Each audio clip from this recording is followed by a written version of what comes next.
Welcome to GS world में शंभू यादव।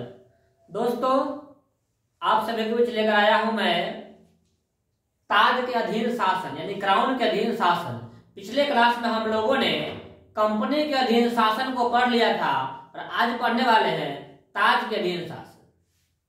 क्या पता हम लोग क्या पढ़ रहे हैं? अभी पढ़ रहे हैं हम लोग इंडियन पॉलिटी। इस इंडियन पॉलिटी में जो चैप्टर है भारत का संवैधानिक विकास, उसी संवैधानिक विकास को मैं आगे बढ़ा रहा हूँ। उस संवैधानिक विकास को मैंने दो भागों में बांटा हुआ था। एक था कंपनी के अधीन शासन और एक था ब्रिटिश क्राउन के अधीन शासन। तो मैंने आपको कंपनी के अधीन शासन को पढ़ा दिया और आज से मैं शुरू करने वाला हूँ ब्रिटिश ताज के अधीन शासन। और देखते हैं ब्रिटिश ताज के अधीन शासन में कौन कौन सा एक्ट आया, उसके बारे में अध्ययन करते हैं। चलिए सबसे पहले शुरू करते क्या है। तो सबसे पहले है भारत शासन अधिनियम 1858 पढ़ना है। हम लोग पिछले क्लास में पढ़ चुके थे 1857 में जो क्रांति हुआ था, उस क्रांति के बाद इस देश में जो अधिनियम आया, वो अधिनियम सीधे ब्रिटिश ताज के द्वारा आया और इस भारत देश पर कंप्लीटली रूप से, संपूर्ण रूप से, पूर्ण रूप से ब्रिटिश ताज का नियंत्रण हो गया। इसमें सबसे पहली बात क्या है? तो सबसे पहली बात मैंने लिखा कि भारत का शासन सीधे महारानी विक्टोरिया के अधीन चला गया।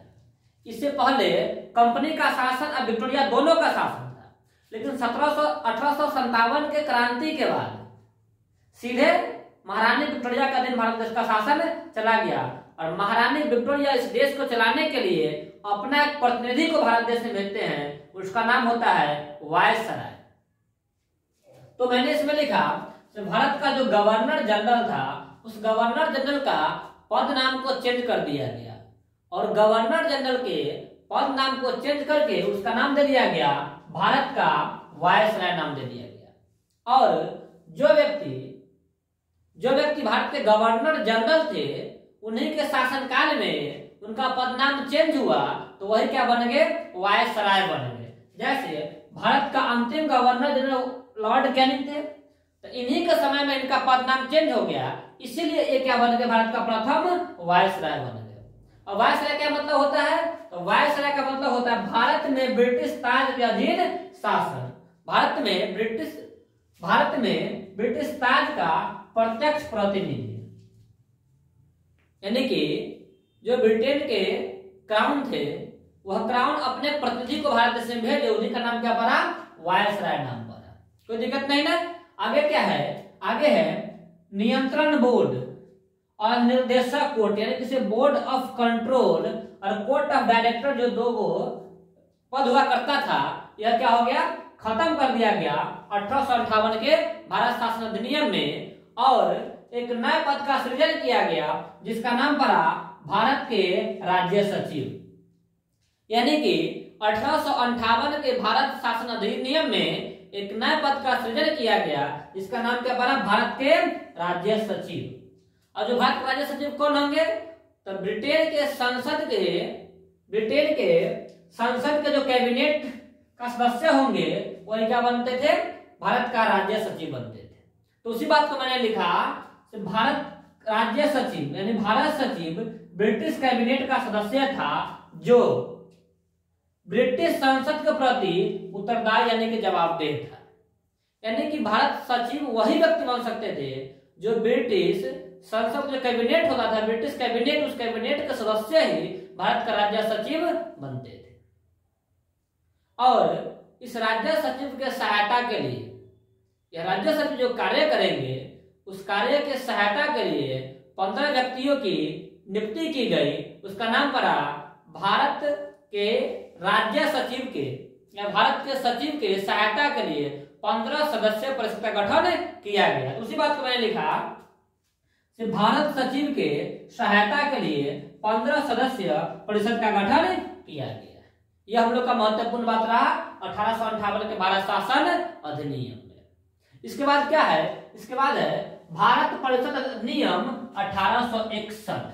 इसके 3 साल बाद एक और आता है, उसका नाम पता है भारत परिषद अधिनियम 1861। इसमें क्या महत्वपूर्ण बात है? इसके महत्वपूर्ण बात चलिए हम लोग अब देखते हैं। क्या सबसे पहला है तो वायसराय के परिषद में एक सदस्य को बढ़ा दिया गया।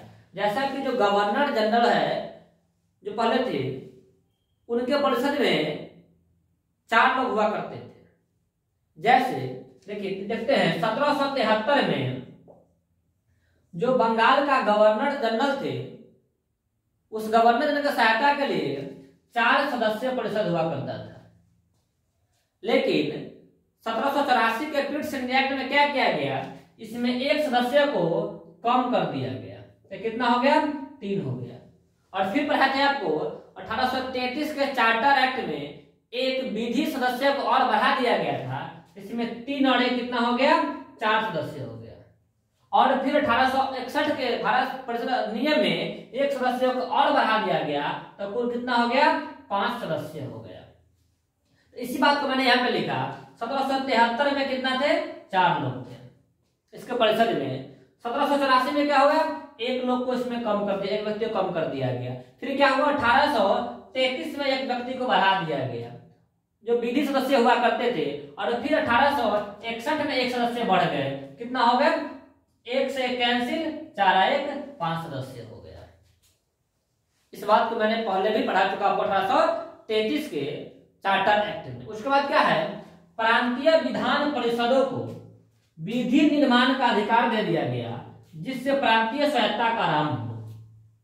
यानी कि प्रांत में, राज्य में जो विधान परिषद हुआ करता था, उस विधान परिषद को खुद अपना नियम बनाने के लिए, अपने प्रांत को चलाने के लिए खुद अपना नियम बनाने का अधिकार दे दिया गया, जिससे क्या हुआ, सभी प्रांत स्वायत्त हो गए। यानी कि सभी प्रांत अब खुद से अपना राज्य के लिए नियम बना सकता है। इसका शुरुआत यहीं से माना जाता है, 1861 के भारत शासन अधिनियम से।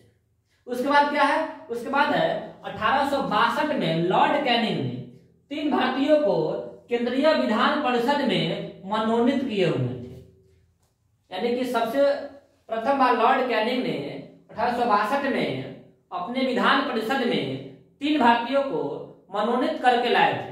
3 भारतीय कौन कौन थे, एक थे बनारस के राजा, बनारस के राजा उनका नाम था देवनारायण सिंह, एक था पटियाला के महाराजा नरेंद्र सिंह, और एक और अन्य व्यक्ति थे सर दिनकर राव। इन 3 व्यक्तियों को लॉर्ड कैनिंग ने अपने विधान परिषद में मनोनीत करके लाए थे। उसके बाद है वायसराय को अध्यादेश जारी करने का अधिकार मिला। वायसराय को अध्यादेश जारी करने का अधिकार मिला। यह अध्यादेश क्या होता है, तो जब संसद का बैठक स्थगित रहता है, यानी जब संसद का बैठक नहीं चल रहा होता है, उस समय वायसराय को कि कोई किसी भी नियम को लाना या कोई भी नियम बनाने का अधिकार मिलता है, उसी को अध्यादेश कहते हैं। और यह अध्यादेश किसे मिला, वायसराय को मिला। उसके बाद है लॉर्ड कैनिंग ने विभागीय प्रणाली यानी कि पोर्टफोलियो सिस्टम की शुरुआत किया। विभागीय प्रणाली का मतलब होता है सभी काम के लिए, अलग अलग काम के लिए अलग अलग विभाग बनाया है, उसे क्या बोलते हैं, विभागीय प्रणाली बोलते हैं। इसको इंग्लिश में कहते हैं पोर्टफोलियो सिस्टम। एग्जाम में पूछता है, इसी को आपको हिंदी में लिख कर पूछेगा पोर्टफोलियो सिस्टम क्या है, तो ये आपको इंग्लिश नाम में याद रखना है, पोर्टफोलियो सिस्टम पूछा जाता है। इसको किसने लाया पोर्टफोलियो सिस्टम को, तो लॉर्ड कैनिंग ने लाया। पोर्टफोलियो सिस्टम क्या है, तो सभी कार्य के लिए, अलग अलग कार्यों के लिए अलग अलग विभाग बनाना ही क्या है, पोर्टफोलियो सिस्टम कहलाता है। उसके बाद है गवर्नर जनरल केंद्रीय तथा प्रांतीय विधान परिषदों द्वारा पारित किसी विधेयक पर वीटो का प्रयोग कर सकता है। वीटो का प्रयोग कर सकता है, यानी कि गवर्नर जनरल या वायसराय को वीटो का अधिकार मिल गया। हिंदी में उसको निषेधाधिकार कहते हैं। वीटो क्या होता है, जैसे कि मान लीजिए 5 आदमी है, माना कि 5 आदमी है और कोई नियम बनाना है, तो इस नियम में 3 आदमी इस नियम के पक्ष में है, 4 आदमी इस नियम के पक्ष में है और 1 नियम के पक्ष में नहीं है, तो यह नियम नहीं बनेगा, क्योंकि सभी को वीटो मिला हुआ है। तो सभी को वीटो मिलेगा तो सबका सहमति होगा, तभी जाकर यह नियम बनेगा, अन्यथा नहीं बनेगा। यही वीटो किसको मिल गया, वायसराय को। गवर्नर जनरल को यह क्या मिला, वीटो प्राप्त हुआ 1861 के भारत शासन अधिनियम में। उसके बाद सबसे लास्ट पॉइंट क्या है, संसद भी विधि को अस्वीकार कर सकता है। यानी कि जो ब्रिटिश संसद है यहाँ पे ब्रिटिश लिखाएगा। ये जो ब्रिटिश संसद है, ब्रिटिश संसद किसी भी विधि को अस्वीकार कर सकता है। भारत देश में कोई भी नियम, कोई भी विधि, कोई भी कानून लागू है उसको अस्वीकार कर सकता है कौन? ब्रिटिश संसद। ब्रिटिश संसद को यह अधिकार मिल गया। इतना बात हम लोगों ने इस 2 अधिनियम में पढ़ा। इसके बाद अगला क्लास में। धन्यवाद।